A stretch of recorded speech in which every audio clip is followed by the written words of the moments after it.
Chapter 2 Major Approaches to the History of Modern India. Historiography is the study of historical interpretation or the analysis of history through a belief system. This provides recognition of the intellectual context of history, instead of seeing history as just a narration of events.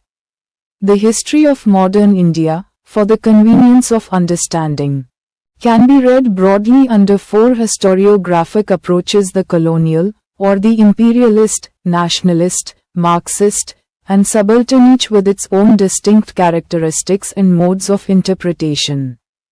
However, there are other approaches: communalist, Cambridge, liberal and neoliberal, and feminist interpretations, which have also influenced historical writing on modern India. Colonial approach. For the major part of the 19th century, the colonial school occupied a high position in India. The term, colonial approach, has been used in two senses. One relates to the history of the colonial countries, while the other refers to the works which were influenced by the colonial ideology of domination. It is in the second sense that most historians today write about the colonial historiography. In fact, the practice of writing about the colonial countries by the colonial officials was related to the desire for domination and justification of the colonial rule. Hence, in most such historical works, there was criticism of indigenous society and culture. Simultaneously, there was praise for the Western culture and values and glorification of the individuals who established the colonial empire. The Histories of India written by James Mill, Mount Stuart Elphinstone, Vincent Smith, and many others are pertinent examples of the colonial historiographical trend. Certain characteristics common to most of the works of these historians are the following: I. Orientalist representation of India. E. The opinion that the British brought unity to India. E. The notions of social Darwinism, the English considering themselves superior to the natives, and the fittest to rule. IV. India viewed as a stagnant society requiring guidance from the British, white man's burden, and V. Need to establish Pax Britannica to bring law and order and peace to a bickering society. The production of histories of India has become very frequent in recent years and may well call for some explanations. The reason is a twofold one: changes in the Indian scene requiring a reinterpretation of the facts and changes in the attitudes of historians about the essential elements of Indian history. Percival Spear Nationalist approach. The nationalist approach to Indian history developed as a response to and in confrontation with the colonial approach. It involves the growth of nationalist feelings and the wish to unify people in the face of religious, caste, or linguistic differences or class differentiation. This approach looks at the national movement as a movement of the Indian people, which grew out of the growing awareness among all people of the exploitative nature of colonial rule. It should be noted that the nationalist historians of modern India did not exist before 1947. Before 1947, nationalist historiography mainly dealt with the ancient and medieval periods of Indian history. However, in the last quarter of the 19th century, a detailed and scientific critique of colonialism for the adverse economic aspects of alien rule was developed by nationalists like Dadabhai Nauroji, M.G. Ranade, G.V. Joshi, R.C. Dutt, K.T. Tellam, G.K. Gokhale, and D.E. Watcher. Sakharam Ganesh Dushkar, a close associate of Sri Aurobindo, popularized the ideas of Nauroji and Ranade in his book Desha Katha, published in 1904 in Bengali. The only accounts of the national movement was by nationalist leaders, not historians, such as R.G. Pradhan, A.C. Mazumdar, J.L. Nehru, and Pattabhi Sitaramaiah. R.C. Majumdar and Tara Chand are noted nationalist historians of modern India. Marxist approach. The beginning of the Marxist approach in India was heralded by Rajni Palm Dutt's India Today and A.R. Desai's social background of Indian nationalism. Originally written for the famous publishing group, Left Book Club in England, India Today was first published in 1940 in England, and later in India in 1947. A.R. Desai's social background of Indian nationalism was first published in 1948. Unlike the imperialist colonial approach, the Marxist historians clearly see the primary contradiction between the interests of the colonial masters and the subject people, as well as the process of the nation in the making. But, unlike the nationalists, they also take full note of the inner contradictions between different sections of the people of the Indian society. However, some of them, particularly Rajni Palmdutt, were unable to fully integrate their treatment of the primary anti-imperialist contradiction and the secondary inner contradictions intended to counterbalance the anti-imperialist struggle with a class or social struggle. Marxist historians tend to see the national movement as a structured bourgeois movement, if not the bourgeoisie's movement, and miss its open-ended and all-class character. Another noted Marxist historian, who made a critique of R.P. Dutt's paradigm, is Sumit Sarkar. He considers Dutt's paradigm as a simplistic version of the Marxian class approach. He looks at the nationalist leaders in the light of intelligentsia, which acts as a kind of proxy for as yet passive social forces with which it had little organic connection. A.R. Desai traces the growth of the national movement in 5 phases, each phase based on particular social classes which supported and sustained it. Subaltern approach. The subaltern school of thought began in the early 1980s under the editorship of Ranjit Guha, as a critique of the existing historiography, which was faulted for ignoring the voice of the people. Right from the beginning, subaltern historiography took the position that the entire tradition of Indian historiography had an elitist bias.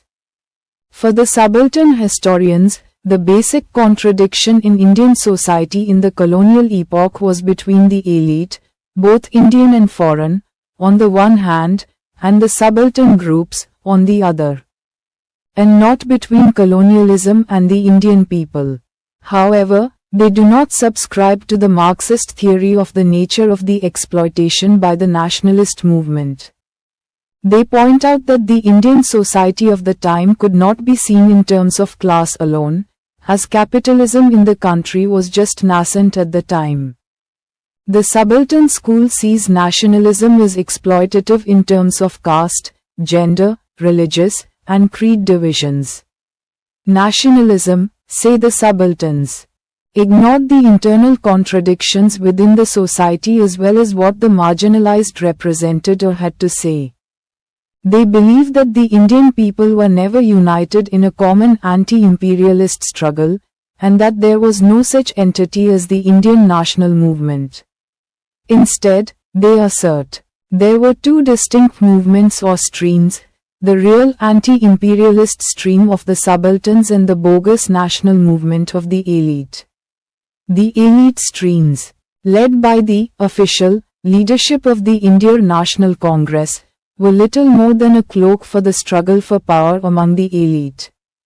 A few historians have of late initiated a new trend, described by its proponents as subaltern, which dismisses all previous historical writing, including that based on a Marxist perspective, as elite historiography, and claims to replace this old, blinkered historiography with what it claims is a new people's or subaltern approach. Bipin Chandra communalist approach. The historians of this school, relying completely on the colonial historiography of medieval India and colonial era textbooks, viewed Hindus and Muslims as permanent hostile groups whose interests were mutually different and antagonistic to each other. This view was not only reflected in the writings of the historians but also took a more virulent form in the hands of the communal political leaders. In their view, India's medieval history was one long story of Hindu-Muslim conflict. As a corollary of this view, It was then argued that the 19th and 20th century Muslims had the happy and proud, ever-present memory of having been the ruling class, while Hindus had the sad and humiliating memory of having been the subject race. This, ultimately, developed mutual hatred among these groups, often resulting in communal riots and, in the end, led to the partition of India. Cambridge School approach. According to this school of thought, the fundamental contradiction under colonial rule was not between imperialism and the Indian people, but among the Indians themselves. Further, Indian nationalism was not the product of a struggle of the Indian people against colonial exploitation, but what arose from conflict among the Indians for getting the benefits given to them by the British rulers. The leaders of the national movement, according to this school, were inspired by the quest for power and material benefits. This approach has been criticized by many scholars on the ground that it takes the mind or ideals out of human behavior and reduces nationalism to animal politics. Liberal and neoliberal approach. According to this interpretation, the economic exploitation of the colonies was not beneficial to the British people as a whole. The availability of markets for British industrial goods in the colonial world and capital investment in overseas markets, like laying of railways in India, might have actually discouraged domestic investment and delayed the development of the new industries in Britain. The proponents of this school of thought are Patrick O'Brien, Hopkins, and Kane. Feminist approach. The shift in terms of the writing of women's history began with the women's movement of the 1970s, which provided the context and impetus for the emergence of women's studies in India. Very soon, women's history broadened and assumed the more complex shape of gender history. In the early years, the endeavor was to write a history of women to supplement the writings of mainstream history. Also, an attempt was made to research and compile an archive of women's writing.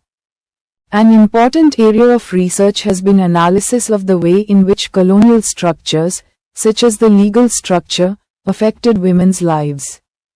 Women's vulnerability due to the denial of ownership of productive resources has been focused on, in the analysis of how progressive laws shaped gender relations. In the colonial period, two works based upon the women's question in India, The High Caste Hindu Woman, 1887, by Pandita Ramabai, and Mother India, 1927, by Catherine Mayo attracted international attention. Summary. Different approaches. Colonial approach is influenced by the colonial ideology of domination.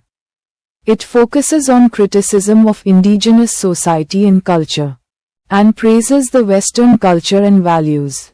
James Mill, Vincent Smith, etc. followed this approach. Nationalist approach evolved as a response to and in confrontation with the colonial approach. Before independence, this school dealt with the ancient and medieval periods of Indian history, and not the modern period. After independence, this school focused on modern India.